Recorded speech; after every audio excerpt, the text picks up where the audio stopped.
What do you think of when you hear the word homeless? Is this it?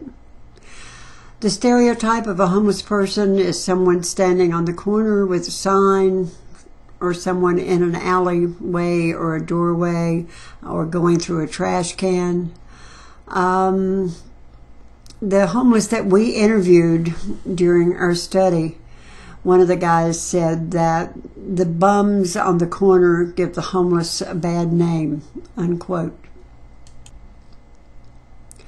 The reality may very well be the gentleman pictured above. When we interviewed people locally, we found people who were highly educated. We found people who had doctorates who were currently homeless. Homelessness became a widespread social problem in the 1980s, the greatest number, of course, since the Great Depression. The census often fails to count large numbers of the homeless because the census can only number the countable homeless. And the countable homeless are the people who are in shelters, in agencies that provide services, that agree to be found on the streets or in camps, while many of the homeless are essentially back to the original module in this course, invisible. Compared to previous eras, the homeless are younger, women, more minorities, more educated, and families. And this is certainly proved in our study. In the last year, the population has grown much younger and much better educated than ever before. The majority of the people that we interviewed had at least a high school education, and many had college. Families are the fastest growing number, 30% of the population. That statistic may vary actually throughout this module because as new information becomes available, unfortunately that number increases. 17% are unemployed and 18% are veterans. Why are people homeless? There are many reasons why people are homeless, but the shift from the industrial base, including outsourcing, which of course is sending businesses abroad into other countries, the internet, union demands to increase salaries and benefits, all of that has changed the way that industry works, and we are now more of a service-based economy.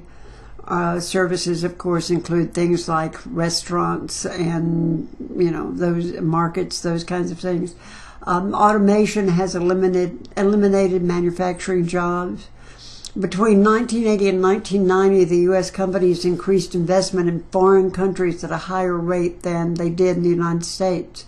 20% of the output by U.S.-owned corporations is now produced in other countries, primarily India, China, Japan, Mexico.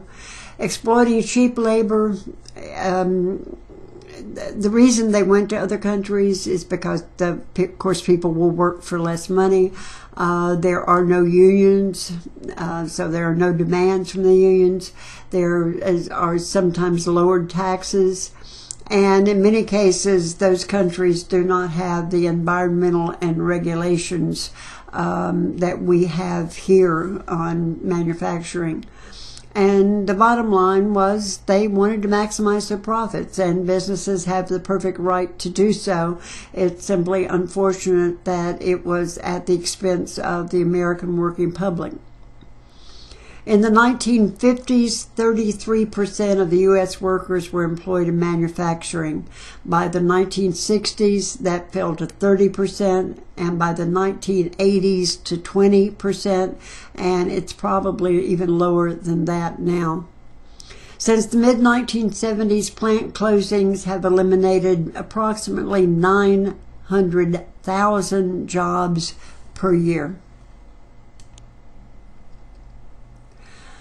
Another factor is something called gentrification, and basically this is the process by which, wealthier people, upper middle class people, look at a neighborhood and go, wow, that building over there would make a really, really nice apartment complex if it were only fixed up just a little bit.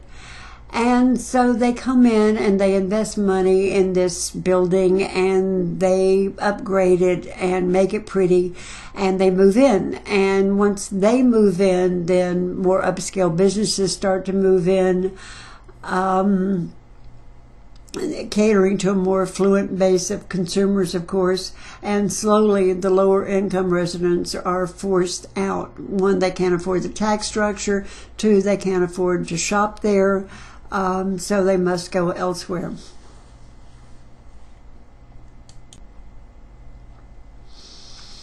In 1949, the federal government created the HUD, the Housing and Urban Development Arm. HUD created subsidized housing. And what happened was that each community in the United States was asked if they would like to develop a housing authority for subsidized housing. In the 1970s, however, the government pulled out of the housing market and federal programs for the poor were have been cut 76% since 1981. HUD has built no new structures since that time, and the budget has been cut by 2/3. And unsubsidized low-cost housing, inexpensive apartments, home rentals, those kinds of things, has fallen by 54% since the 1970s. On a local level in Johnson City, HUD manages 8 housing unit developments, with 2 of them were opened in the 1950s, Carver and Keystone, which at that time were segregated communities because that was the 1950s. They have they have a lot of families there. I think it's 755 units, average 3 people per unit, so there's a lot of people who live in subsidized housing. And they do have options of paying 1/3 of your income for your rent, or doing a flat rent policy, which is very reasonable. Majority of their residents are single parents with children, 2, 3, 4 sometimes, or the elderly. What is homelessness? A person is homeless if they dwell in a public place at night, if they live in transitional housing, or they live in an abuse shelter. Transitional housing is sort of a semi-permanent residence, I suppose, for lack of a better term. People can live there for up to a couple of years while they're getting back on their feet. They are usually multi-unit dwellings, like a house with more than one bedroom. These people must be clean. They must be drug and alcohol free. They are checked on a regular basis, and for the most part, they must be employed. A homeless person lacks adequate shelter, resources, and community ties often.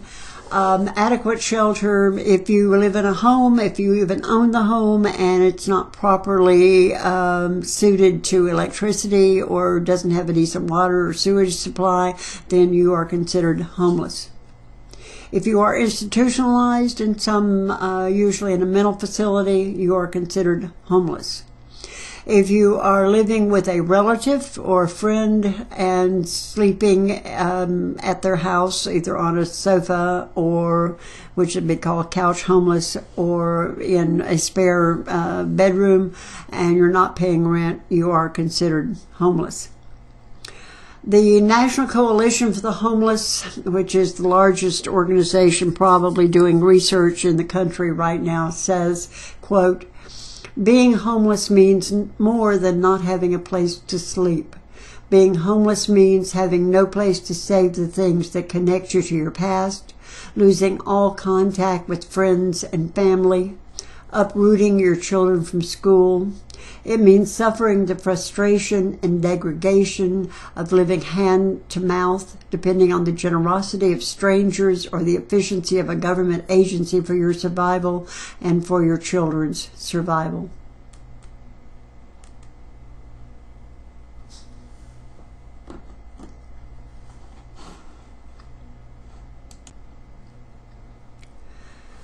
Where are the homeless? If you go into any city, even Johnson City, at 3 o'clock in the morning and take a drive through, usually the downtown area, you will see the homeless. They are often sleeping in doorways, in alleyways, and they are very visible. Most of the shelters are faith-based, which does create a problem for some people, even though they mean well. Sometimes people resent having to attend church services to be able to stay there. One of the gentlemen that we interviewed said they give us a cup of coffee and expect us to find Jesus. There are few shelters for women, and there are even fewer for families. In Johnson City, there is a day center for women. There is no evening shelter, particularly for women.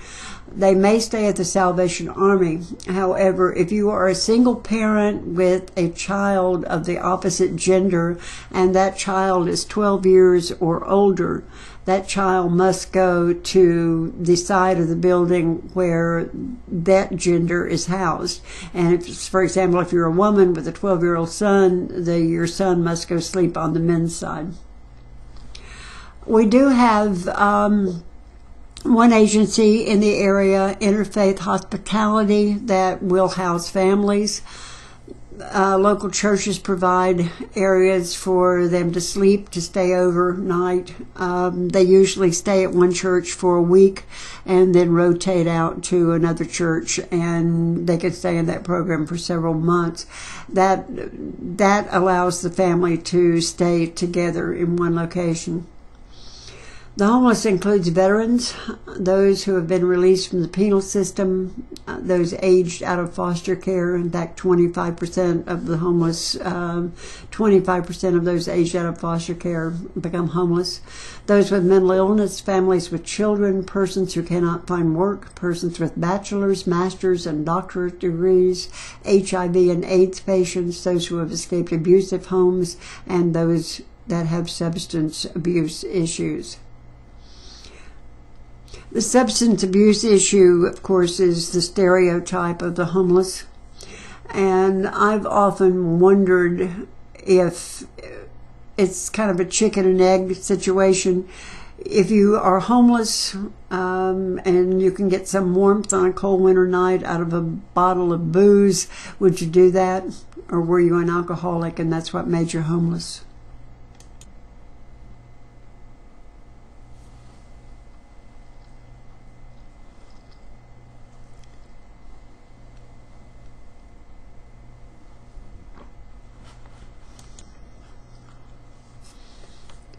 The number of homeless families increased by 30% since 2008. In 2009, there were over 956,000 homeless children in the school system. And once again, those are only the countable homeless. A lot of children will not admit that they're homeless to their teachers or to the school because they're afraid of being taken away from their parents. The last count I heard was around 650 homeless children in the Johnson City school system. The number of homeless veterans from Vietnam is greater than the number that died in the war. Sometimes it's very difficult for veterans, and it's also very difficult for prisoners for reverse reasons.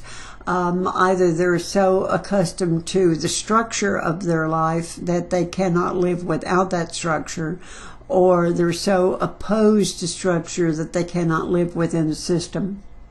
And there are homeless veterans who actually choose to be homeless rather than try to play the games to become part of the community. In 2009, 1.6 million persons used an emergency shelter. 3.1 million, we are 3.1 million residences short of low-cost housing. That includes apartments, rooms, houses for rent. There are around 112,000 chronic homeless. Once again, that means a year or more. Ironically, the mentally ill have more access to resources than the well homeless. 45% of the homeless work. That's a much higher statistic that was on a previous slide. This is more current information. The more shelters we build, the more resources we divert from permanent housing. That's interesting. You know, if we put money into building temporary housing, we're taking money away from building affordable permanent housing.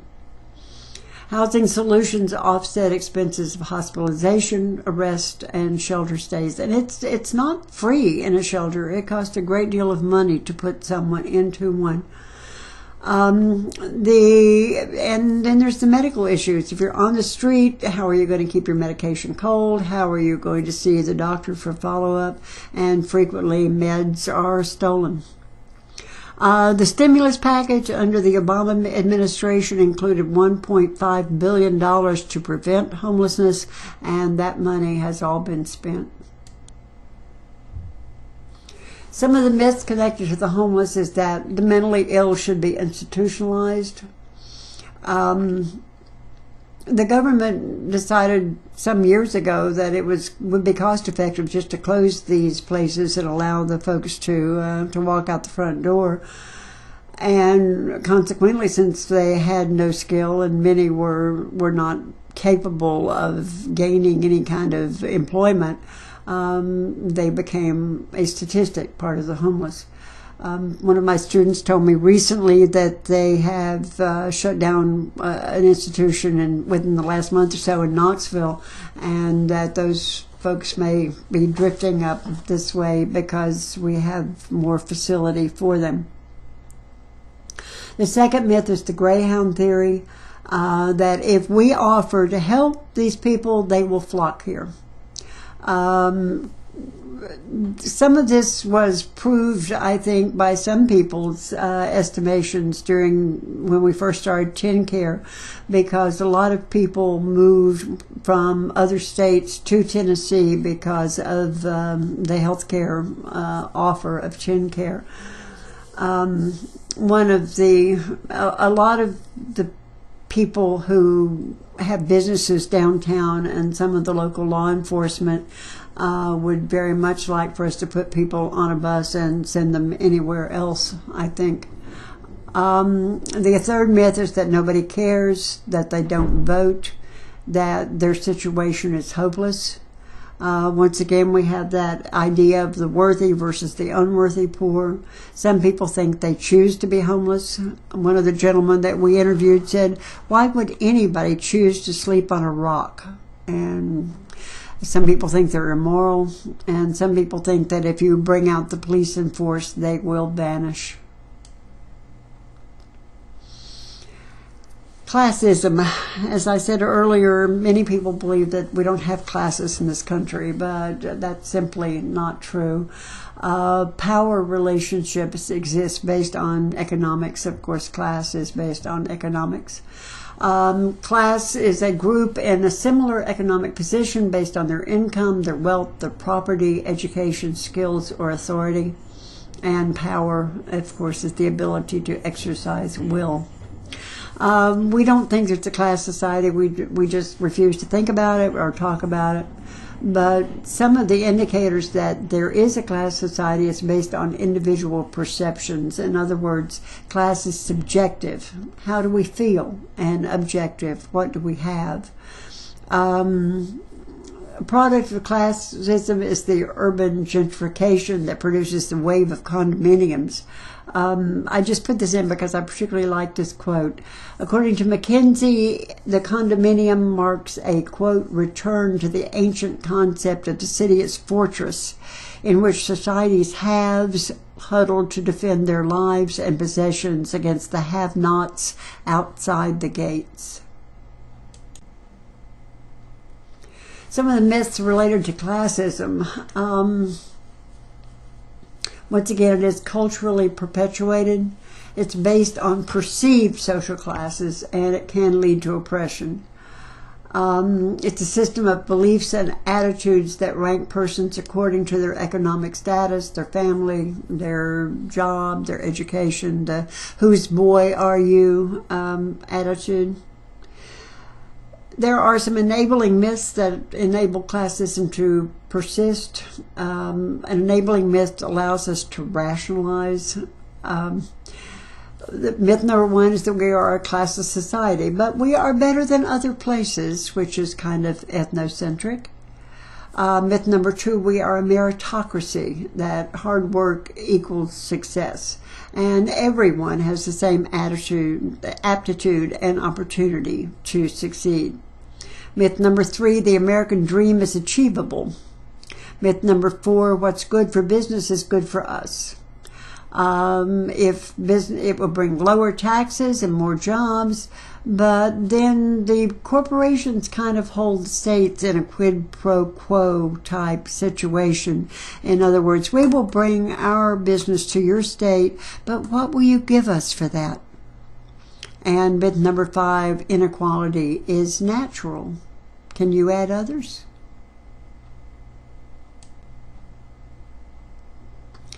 In rural areas, it's more difficult to separate the poor from the homeless.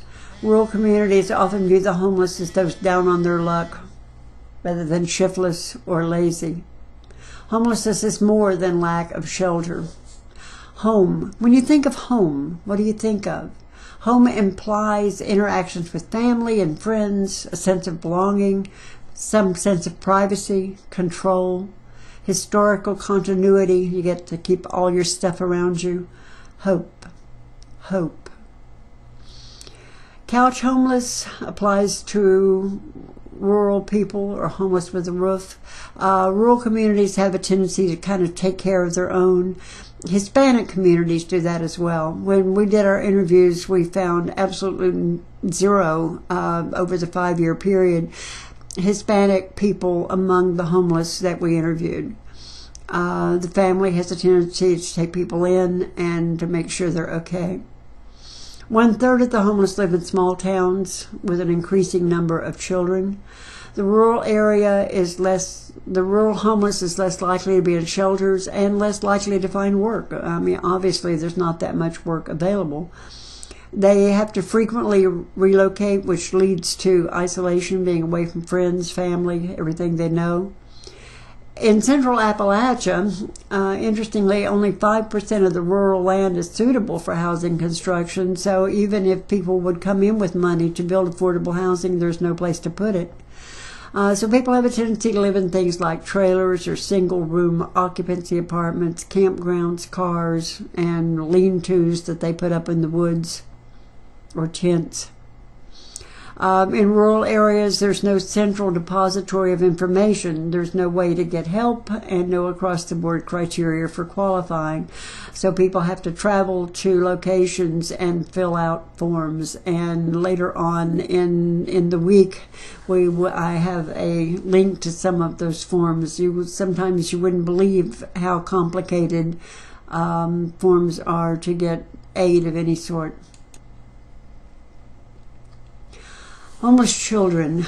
There are 1.4 million homeless children in the United States, and 41%, that's gone up again, of the homeless are families. Many homeless children fall into the category of uncounted, as I said before, because they're afraid they'll be taken away. If their condition is known at the school, they can be the object of ridicule or bullying. Homelessness and illness, unfortunately, go hand in hand. The homeless children are twice as likely for respiratory infections and chronic illness, and therefore twice as likely to miss days of school. They may be too thin or too fat. It's unfortunate that the least expensive food in this country is high in sugar, high in carbs, and high in salt. And I had kind of an interesting little eye-opening experience a few weeks ago. I was talking to a lady who used to be homeless and now works for one of the area agencies. But she said you kind of have to think about what you're going to donate. That if I am homeless and I'm on the street and you give me canned food, how am I supposed to get it open? I don't own a can opener. And she said that one time she had a jar of peanut butter and she went from agency to agency just trying to get a loaf of bread, and everybody kept trying to give her boxes of canned food.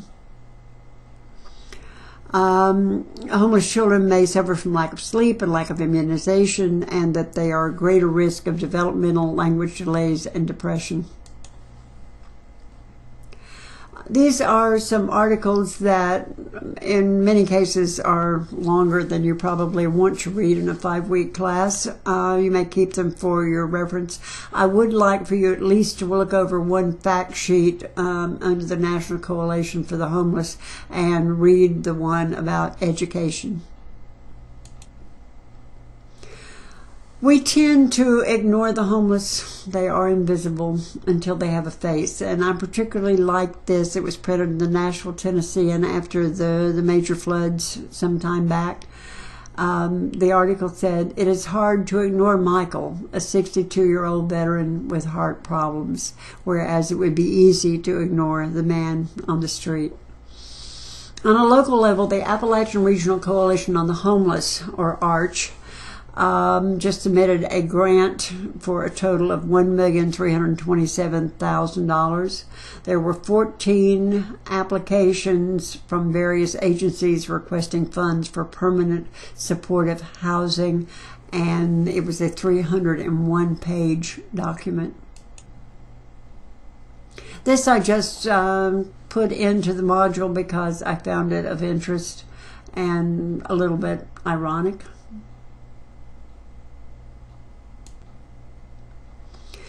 What you can do, be informed. What's going on in your community? How are people being cared for?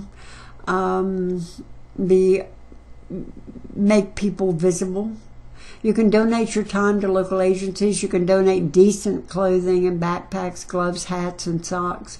You can donate non-perishable but nourishing food. You can write to your legislators, note possible affordable housing, let the agencies know if that springs up. And you can shop at resale stores, which are really quite fun, that support the homeless.